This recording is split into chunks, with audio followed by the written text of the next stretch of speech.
Hey guys, welcome to Swell. We made this video to orient you to what's about to happen.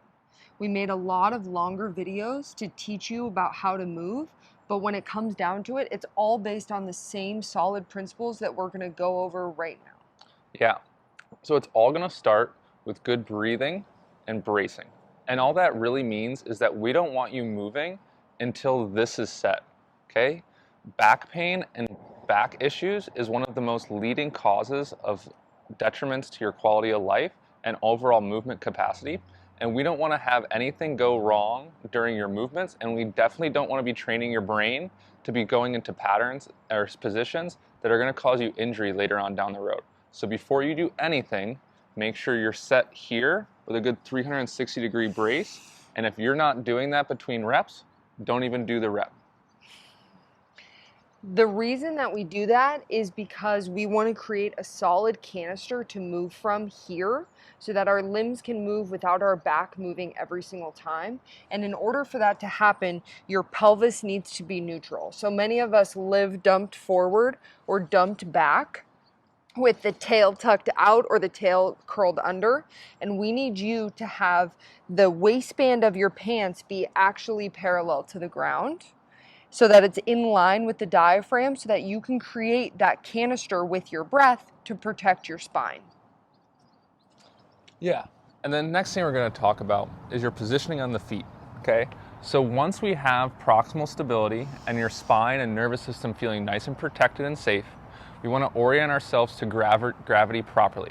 When we're too far forward or too far backward or too far to the sides, we shift load and we put load on structures that are designed to take load but not take the amount of load that we're giving them.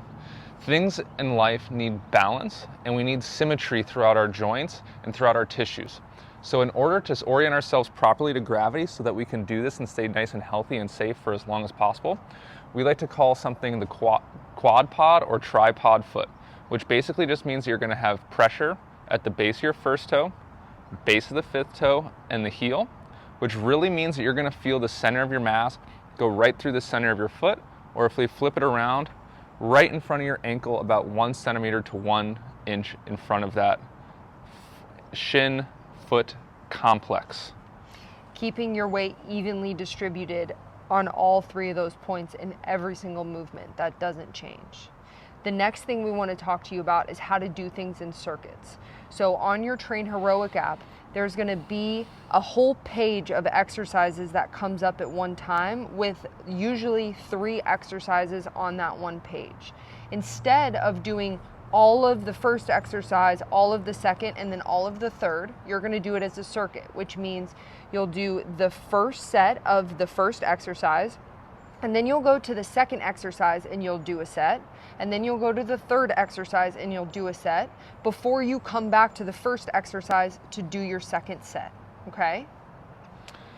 And going back to one thing I mentioned earlier is that if you're not doing something properly, we don't even really want you to do it. We want to only reinforce the proper habits in our movements, because what we're really after is movement longevity. And what this is really saying is that we're training neuroplasticity, or really your brain's ability to kind of like rewire your programming. When we were born, we were given a certain set of programming, and then as we moved and found success or failures with certain movements, maybe we got injured or hurt, we kind of changed the way that our brain's wiring was kind of like oriented, or we kind of scrambled it up. And what we're trying to do is think of like a really high-level electrician trying to go back into a house, disconnect faulty wires, plug them in where they're supposed to go, so that way when you move, you don't need to think as much about how you're moving, you just know that you're going to be moving properly. But in order to do this, we need perfect practice, because perfect practice makes perfect habitual movement patterns. So we need all the principles to be aligned, and we need proper movement because we only want to reinforce the things that are going to keep us safe, healthy, and in the game for as long as possible. This means that we don't want you to be thinking about doing the maximal number of reps. We want you thinking about solid principles and doing as many as you can do well with those solid principles. It's not about how many you do, it's about the quality of your movement. And to be completely honest, in the beginning of doing this, it's kind of annoying, but no one's going to do it for you. One thing to think about here is that we're not going to total body systemic failure. We just want you to go to technical failure. So just the ability for your body to maintain technical proficiency. And once you fail at that, even if you could go on for longer, we're just going to cut it. Absolutely.